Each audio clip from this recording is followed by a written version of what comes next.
my little bird brains, to What to Watch Now, where we talk about what's streaming on Netflix right now. And today we're talking about Tuca and Bertie! Woo, woo, woo, woo! From the creative mind behind BoJack Horseman, Lisa Hanawalt!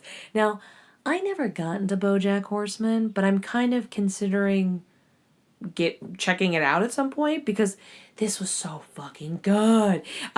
Notable voice actors: Tiffany Haddish as Tuca, Wong as Bertie, and Yeun as Speckles. Which Wong, oh my god, she was so fucking good at voice acting. She was like a standout to me. And Yeun, I just love seeing him pop up everywhere because he is just such a fucking great actor. I've seen him pop up in a couple horror movies and keep seeing his range grow and see that people are giving him the opportunities he totally deserves, or he's taking them, whatever the situation is. But he is not just another amazing actor that like pops up and disappears. I would almost compare him to one of the many actors on Lost. Like, where did they go? A lot of them disappeared, and you probably haven't heard from them again or seen them do the same kind of work. Not that they're not capable. And it's such a shame because to this day, we still think about those characters and even the smallest parts they were able to captivate you from or within. And Steven, for me, did that in many parts in The Walking Dead. So to see him continue to do that in other roles, it's so nice to not see him disappear in the wind, is what I'm trying to say. So anyways, Tuca and Bertie, best motherfucking theme song I have ever heard. I am not kidding you. Holy shit. I can't even tell you how many times, well, I can, 10 every single time, I got up and danced to these theme songs. It made me thump and pump and jump and dance and Tuca and Bertie, Bertie and Tuca, Tuca and Bertie. I can't replicate it. I wish I could play it, but I don't know if it's a copyright issue. But please go put it on. I did not skip it once. I got up and danced. And that's how I would describe this show. It's like a beautiful relationship between the 90s and the like 2010s or modern day, because it is set in modern day. But the reason why I compare the two is, like, you know, history tends to repeat itself. There's something about the 90s for me, not just in TV shows and movies, but it's what those TV shows and movies represented. Like, the 80s was very dreamy. It was all about that idyllic ending, and it was more focused on the romance. It really wasn't about all the little minute details. And this is like the inner nerd in me, but who gives a fucking shit? Here she is, screaming and roaring, nerding out. But I always love movies and shows that get into the pragmatic views of, like, rent and how are you going to afford this and what's your job and how are you going to make your dreams come true, but realistically there's going to be struggles along the way, and how are you going to multitask that in a relationship. There's something set in reality, something tangible that is not I can't explain it. No, I said it perfectly. Tangible. It's like creates this little mini fantasy world. And so when you're growing up, you're a kid, Instagram and Facebook or movies, whatever is influencing you, might make you blindly think, oh my god, I want this really expensive Jaguar car, and giant, all white and black, which I don't know why that's such a popular thing in, like, wealthy YouTubers, but this giant white and black apartment or house, and, like, this is all I could ever want, and there just seems to be kind of a lack of novelty or personality. And then one day, a great version of this is the apartment in Breakfast at Tiffany's, or at the very end of An Education. Great fucking movie. You should totally check that out. When she goes and visits the teacher, and you see someone in their space, and it's totally decorated the way they want. They eat their, breakfast the way they want, when they want, if they want. They do things how they want. And you realize the idea of absolute paradise is much more tangible than you realize, and much more affordable than you can imagine. And there's something so beautiful about it. Even the little problems in life seem like more of an adventure rather than, a problem. So that's what this captured for me, and that's one of the biggest selling points. I would say check it out. I mean, I've actually been really into watching Daria lately, which, by the way, I think I totally should do a Daria episode because I fucking love Daria. And when I watch Daria and I watch Tuca and Bertie, it's got that similar vibe in that what I just expressed. Speaking of which, you should totally become a Patreon supporter today because I just posted my mad cool mystery cipher, and if you like puzzles and mysteries and codes and, well, mystery ciphers, you should totally sign up for that. And also I'm doing a bunch of like secret podcasts, Daria Lost. I did one about like Witchcraft 101, so you can learn about with that with Chilling Adventures of Sabrina. Come on over. It's so fucking sick. When I reach my goal of 200 Patreons, I am going to have a monthly movie night where we all go on Discord together and we like watch it simultaneously and we all like chat about it live. So if you want to be involved with that, go check it out right now, guys. Link in the description below. So, Tuca and Bertie. I wrote down like a basic summary way I could explain all the amazingness because I could go on and on and on. So I wrote, this is a warm hug of a friendship bracelet.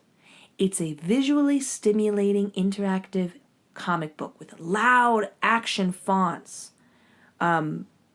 Action-packed words, sketchbook-like details explaining inner monologues and unspoken details. And it's just, in general, not afraid to draw and animate off the page. It really does go off the page. It really blew my mind creatively what Lisa achieved in this. It's the next level of expression with no boundaries and creativity or limits when it comes to bouncing between humor and real-life problems. Even the transitions between, like, stories are like mini music videos that also simultaneously escalate the plot. Or, yeah, is that the correct word? Oh my god, you know me in the English language. Anyways, it is absolutely amazing. I just want to take a moment before we're going to go into the whole, like, what happened, so on and so forth about everything and what went down. But that's the thing for me creatively. It would do things where, like, okay, again, this is like my own personal nerdy session. Like, you know how maybe you go in and you're like, oh my god, Victorian houses, that's for me. For me, I've always had an affinity for something that feels like a video game. Something that's, you can like reach out and touch the screen. Even cell phones, like flip cell phones. Actually, this is a little fun fact about me. If you ever want to see it, I'll like go find it and take a picture for you.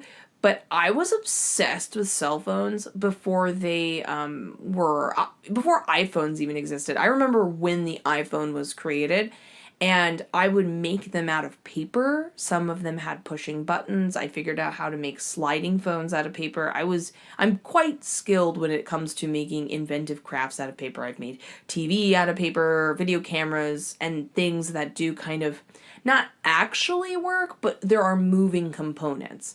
And, I totally just blacked out what I'm saying. Oh, so creatively, I like things that kind of say more than just a beautiful picture. Like, I'm more drawn to something that feels like a sketchbook, where you can see the brain coming up with an idea, and, like, maybe it's a simple drawing, and then you see the next drawing, you can see how they're expanding that idea, and then little notes that are summarizing it, or a little joke. That does more for me than just a purely well done, beautiful picture that took hours and hours to make. And she found a way to transition every moment and scene and word. Like, she'll describe the verb of what's happening visually and make it move in an interesting way, and then come up with a bunch of different options and little details.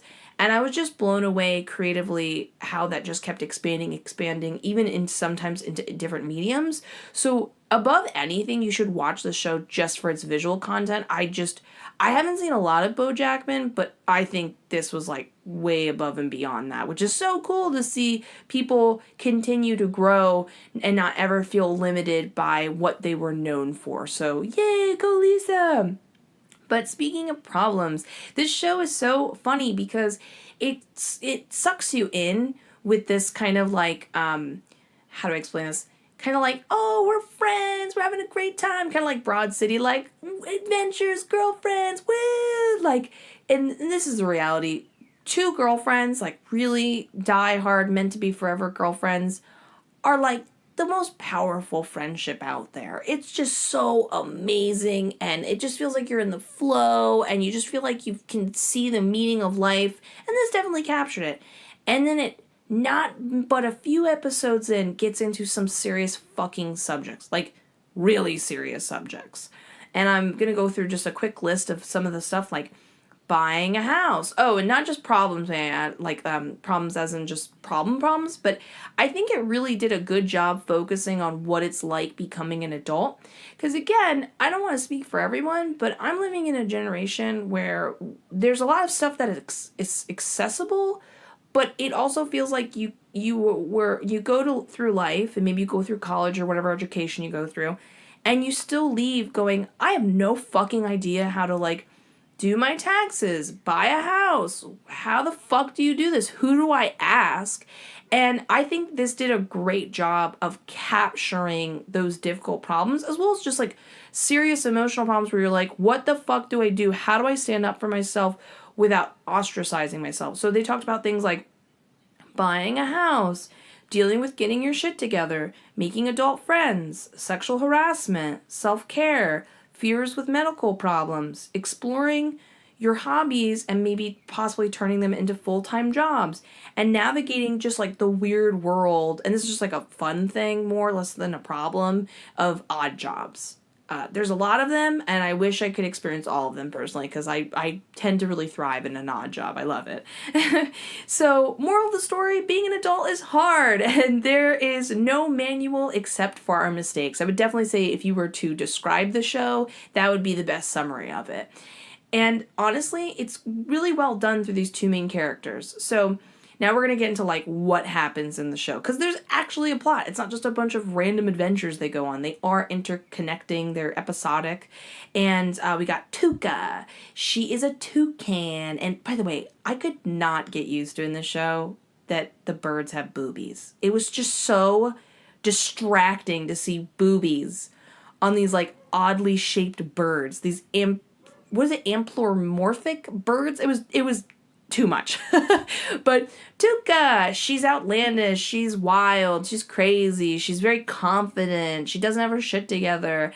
And then we have Bertie. She does have a job and she's able to pay all the bills, and she has this, new little blossoming relationship with her boyfriend Speckle, who's an architect, but she's an extreme worrywart. She's an amateur baker. She has a lot of doubts, and she struggles with a lot of inner worries and problems with confidence. So the two of them are just amazing together and their best selves together. But we start to see an important part of not only their relationship with each other, but this is probably like a historic part of their life with how they're dealing with things, because not only are they starting to question their own friendship, but when they're not with each other, they're finally they can't just rely on like, well, when I'm with Tuca or when I'm with Bertie, I'm my best self. Fuck everything else. When it's like, but I do want a boyfriend, I want to move on. But I do want to one day face my fears and buy a house. But I do want to start to be aware of my problems I once had, not be the problem I once was. So it's really interesting. So we start off the whole series with Bertie moving in with Speckle and Tuca moving out of their apartment they've shared for 6 years. So this is like a deep, deep friendship. I'm sure they've known each other way before then as well. So Bertie and Speckle are moving in together, and Tuca's definitely at first a little, resentful towards Speckles and kind of disrespectfully speaks about him in such a way that it's kind of like, how long will he really last? Which I felt so bad for, because Speckles is actually a really cool guy, and Tuca eventually accepts him and vice versa. And that's when we go on to Speckle and Tuca. And it's kind of interesting it gets into this so quickly, which I really loved. But Tuca has always been a wild child and will continue to be, but Tuca is actually 6 months sober when we first meet her. So she's had some scary moments where she's worried Bertie from being, near death from drinking. And, she it's clearly a step in the right direction. And she sticks by that, which is really nice not to see that back and forth, because too long has that story been overdone of the alcoholic who relapses, when it's like, yeah, but there's a lot of addicts, no shame if you relapse, but there's a lot of addicts where it's like they do successfully stick to it, but it's a lot of boring growth. You know what I mean? It's not always measurable in an interesting way. And so Tuca makes most of her living through her rich aunt that gives money for her. And she always visits her aunt on her birthday, and they drink a lot together and make bantering jokes back and forth. And she ends up, through a weird chain of events, having Speckle drive her. And this is so cute. Speckle and her really bond, and you see that Tuca's spoken about really grossly. Like, it's not funny anymore that she doesn't have her life together. She doesn't like that people disrespectfully talk to her. And she even tears up her aunt's money and decides to be independent, even though that's an incredibly scary thing for anyone, I might add.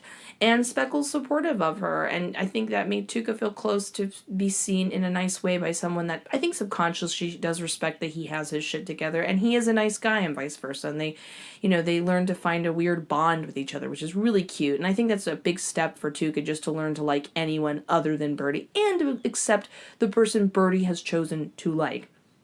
Then we have a kind of situation going on, and during this time, by the way, Tuca's trying to like navigate like figuring out dating other people and being more open and maybe trying to find a commitment, while Bertie decides to take the plunge and get into exploring her hobby as a pastry chef, and she becomes an apprentice with this guy, Pastry Pete's Penguin, and she admires him so much, and she does develop an inappropriate little crush with him. It's kind of interesting, by the way, this is like a side note, how they dealt with this, because basically he holds her head very forcefully to a dumpling roast, having her check the color.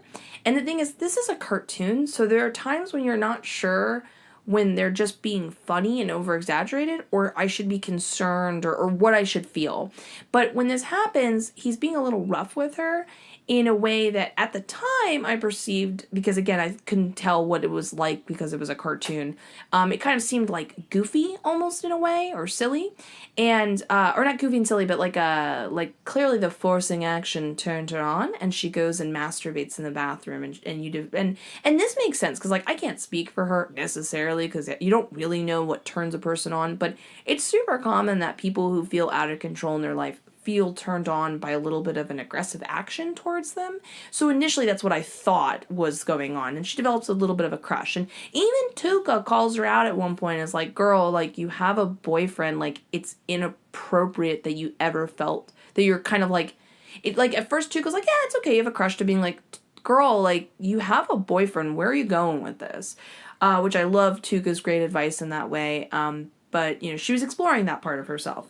Anyways, but simultaneously, Bertie and Speckle start to get serious. At one point, they even, I'm sorry, I'm just looking over my notes. At one point, they get so serious, they almost buy a house together on a whim, which is kind of fucking crazy, because I want to be like, I mean, I don't think it's that wild, considering, like, I don't know, it's like, I'm like everyone else where I agree you need time to be in a relationship before you make a big decision, but, like, straight fucking up, like, I've been with my boyfriend for almost 7 years, and like I'm not kidding you, 4 days into the relationship he asked me what I thought about marriage and told me he was like deeply in love with me, and we've been together ever since. So like I don't know what to tell you, like sometimes it just works out that way, so you can't speak for everyone's situation. But when they start to look for a house, I'm like, didn't you just move in and just have insecurities like 2 seconds ago about moving in together? But Speckle ends up kind of Bertie ends up kind of dropping the ball and not facing her problems. They lose the house, and honestly, she doesn't do a good job talking with Speckle at that point, but you see there's a kind of at least a discussion about how serious the relationship is, and that, Speckle makes it really clear what he wants and how that goes, and Bertie's made it clear that she's like into him, but she's just in general fearful of the future. It's very scary for her, understandably. Then we move on to Bertie and Tuca eventually getting into a pretty serious fight. Like, so serious that they kind of stop being friends for a little bit, for like a couple weeks, and Bertie even tries out other friends, and so does Tuca, and it's such a shame because it was like and this is what I'm talking about when I say they discuss some really complex topics in a really skilled way, because not everything is conclusive. Like, okay, so essentially, there's this big thing going on. It's like a big baking bread situation, and when Bertie goes off and does this thing, she does well, and she gets invited to this thing called the Bread Bowl. It's actually a really cool idea where all the chefs get together and chat, and then when they're done, they get to literally eat their tables because their tables are giant bread bowls. And all I could think was like, holy fucking shit, I totally want to go to that. That sounds amazing. If that was a restaurant, it would have so many health code violations and be insanely popular. I bet you like Insider from YouTube or like Tasty would totally be there front of the line being like, where's our press passes, with a hand out. So she gets to this opportunity to go there, but simultaneously, unfortunately, Tuca, who's suffering from her fear of medical issues with like hospitals because of her mother who died when she was younger, has a really serious thing. They say it's an egg, but you could compare it to being like cancer or like a tumor or some sort. And she has to get surgery. And when Bertie on a whim's like, hey, can you just make sure Tuca's okay for me? He lets her know that she's in the hospital. It's really serious. So Bertie leaves this opportunity, this big opportunity she's worked hard for, to be there for Tuca. And it's hard because on one hand, she's really like, she loves her friend and she wants to make sure she's okay. But like, it's yet again another issue or another fun thing she took her away from. And she says the biggest thing of all, like, she alone is a worrywart, and I think that wouldn't necessarily go away in one night, but she is more, at this moment, more of a fun version of herself without Tuca, because Tuca puts her in a position of worrying. And I think there's a little bit of grief left over they hint at from, like, she never got to fully, it's hard to express to someone you're mad at them when you're a lot happy that they're alive from potentially overdosing or alcohol poisoning, whatever they went through. It's like how can you be mad at them when they're already suffering? It's kind of like leftover grief to express. So they kind of separate for a little bit, which is crazy because the whole show is Tuca and Bertie. And during that time period, Bertie tries to make another friend, and through this friend ends up accidentally finding out that what she experienced was a form of sexual harassment, that it wasn't okay that happened, that like maybe she expresses it, and that I actually really like that they bring it up quite a bit. Normally that's a subject that's very sensitive to me and for most people, and if it's either done in a political way or kind of making this big grand statement, and they do make a grand statement, but it's just kind of a fucking issue women have to deal with, like, on the reg. And I felt they dealt with it in a pretty casual way of just being like even when Bertie was leaving the house and felt she was being ogled at and felt uncomfortable with the cat calling, it's like, yeah, that's a thing. Like, let's talk about it. It can be a conversation. And she realizes this thing that turned her on might not be okay. Maybe she shouldn't be turned on by it. Which, again, being a woman, it's really complex. It's like, you can be a woman. How do you figure out that maybe you are a little bit into a little bit of rougher stuff, but find that middle ground where it's a consenting okay thing? So it's really complex and weird. You know what I mean? Like, I have a friend, obviously I'm not going to say who, but they are into some, like, you know, some intense stuff, some like choking and stuff. Like, I can't believe I'm discussing this, but the point is they're into some wild stuff, which is fine. No judgment. That's what they want. In fact, it's completely consensual. They ask for it. It's a very one-on-one, it's a very healthy way of approaching the things that you want in life. But I'm sure if someone just did that to them, they would not be cool with it. They'd be like, I did not fucking give you permission. What the fuck's going on? And that wouldn't be cool. So from there, she ends up eventually rekindling with her girl Tuca, who realizes her own insecurities with not getting her life together. She even makes the effort to clean her room. She doesn't want to be seen as a joke anymore. She wants to be more stable. She wants to even go the extra limb and build a relationship with her family. And this is when we get two last kind of like final big, what's it called? Like explosions, like two big major plot points. At the very end, out of nowhere, we get this scene where she ends up running into a gym teacher. It's like a whole thing. Again, these are kooky adventures. I'm kind of like skimming over them. You definitely need to watch the series.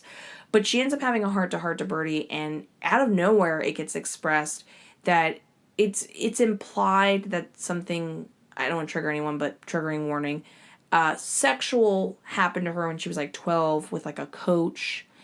And it ruined her feelings with trust and the future, and I mean, it explains a lot of our fears. That's not the case for everyone. Like, you know what I mean? Like, that didn't happen to me, and I suffer from pretty severe anxiety, so that's not always a blanket safe for everyone, but that is for her. And that, I was like shocked they went there. But it makes sense, her own insecurities with our boy Speckle, and that's a big bomb to get, unleashed.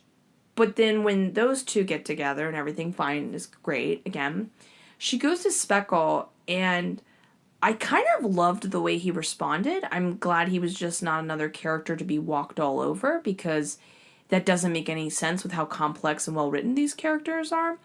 And he kind of freaks out on her in like a really smart adult way, because he is a great guy. And he basically explains that he bought a house, a shitty house, but he wants to do it, and he's always doing what she wants to do, and he never gets to do what he wants to do. So he bought a house and he wants to fix it up. And he makes it very clear that he's like, listen, I love you, but I'm tired of chasing you. You literally left and you didn't fucking call me. This is like the 5th time. You can't stop saying, sorry, you're not ready. I'm ready, and I am here for you, but I will no longer chase you. You were exhausting me. And he doesn't say the term exhaust me. He's much more nicer, but I think he makes a great point, because everyone's feelings are valid in this situation. It can't just be only about one person going through anything, because the reality is we're all fucking going through everything. And I don't like comparing issues. I think it's the biggest bullshit in the world. I think everyone's emotions are completely valid and on the same level. It's kind of like, I hate when people go, well, it's not like, I'm starving in Africa. I'm like, do you hear how fucking insensitive that sounds as a metaphor? Also, then what about those poor people that are actually starving in Africa? That's not just like a metaphor you're using. That's really happening. Those poor people are like suffering from that. And to make a blanket statement about a country, but that's like a whole nother thing.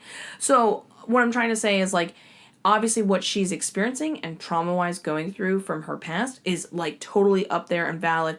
But so is his difficulty to just want to be in a relationship. They're all, like, to be absolutely clear, valid, like I said before. Am I going to repeat the same words? I'm pulling myself back. I'm pulling myself out of a ramble. It almost happened, and I pulled myself back. So he ends up having this conversation with her, and they have a beautiful kind of romantic night for a moment where she rekindles with him, and they have sex, and it's, like, nice. But even though she opens up and is like, I'm really sorry that I did this to us, I am really sorry that I put you through that, he makes it clear, like, it's not better. Like actions still have to be changed. So when the series ends, Speckles essentially makes it like they're not fully broken up or fully together. And I kind of liked that. Things do need to change. Things do need to be better. But at least they do improve in kind of like a, no matter what people's issues are together, maybe not everything's perfect, they all get together, Speckles, Tuca, and everything, to stand up to Pastry Pete. She fucking tells him off. And he does something insensitive to her, but it gets filmed by Tuca. And she tells, basically, Bertie tells Pastry Pete to fuck off. And when he does tell her to fuck off, she ends up basically being like, I'm going to open my own business, which is so great. And I'm glad she didn't give in. Again, another pressure people go under. He offers her an opportunity to manage another pastry shop. What do? It's a golden opportunity to get paid really well. What if her business didn't work out? It would have been missing out on an opportunity. A lot of people kind of set aside their morals and ethics for an opportunity. So it was kind of an interesting point. I could have seen her taking it and going a little further, but I'm glad the whole Pastry Pete thing got squashed. So she tells Pastry Pete to fuck off. Tuca posts the video of him saying fuck off so that they have a better advantage, because everyone's like pissed at him now. He looks like the monster he is. And then they get a ton of orders for her amazing pastries. So I'm not sure if she's like, fully going to do this now as a job, but either way, it was kind of like a beautiful, happy ending. Like, they go and take a hawk, because again, this is a bit of a surreal world, and they take a hawk to deliver the rest of the pastries. Like, literally, a hawk's claw is around the entirety of Tuca and Bertie's bodies separately, and they send the hawk by and they just shit on Pastry Pete. It was like a beautiful, like, never mind you now with all the problems everyone's going through, watch this villain get shit on. It was beautiful. It was complex. It was interesting. I think it really, is asking a lot of big questions people are suffering from, like whether you're like, 22 or 35, like it's kind of this weird age gap where you can experience any of these problems in any order and don't know really how to solve them until you make these mistakes. And they're really big, scary mistakes. Like, what if you buy a house and then you're stuck in a 30-year mortgage and that wasn't the right person to do it with, and so on and so forth. I mean, it's fucking crazy. So yeah, it was a great show. I loved all of the music. The animation was amazing. You'll mostly have a lot of fun, but I was definitely surprised how many serious issues are tackled. But I think they did a really good job from preventing it being too serious, even with the subject I expressed a moment ago, because this is the thing. Like, I'm all cool with episodic stuff and getting a little serious, but I even admit, again, back to Daria, it started to dip for me a little bit when Daria has that problem where she's dating Tom and her and Jane are kind of separated for a little while. It's like, it makes sense and it has to happen, but you're also kind of like, can we go back to just Jane and Daria having fun adventures? Like, I kind of want to be more lost in the fun of that than the realistic spacing of a story. You know what I mean? I don't want to be bored. So, yeah, just I think it was just really well done. I can't even believe it was 10 episodes. And they're only like 25 minutes, so you should totally check it out and binge it all today. Either way, please consider becoming a Patreon supporter today. Subscribe on whatever platform you're listening to. I love you in the most platonic way possible. Bye!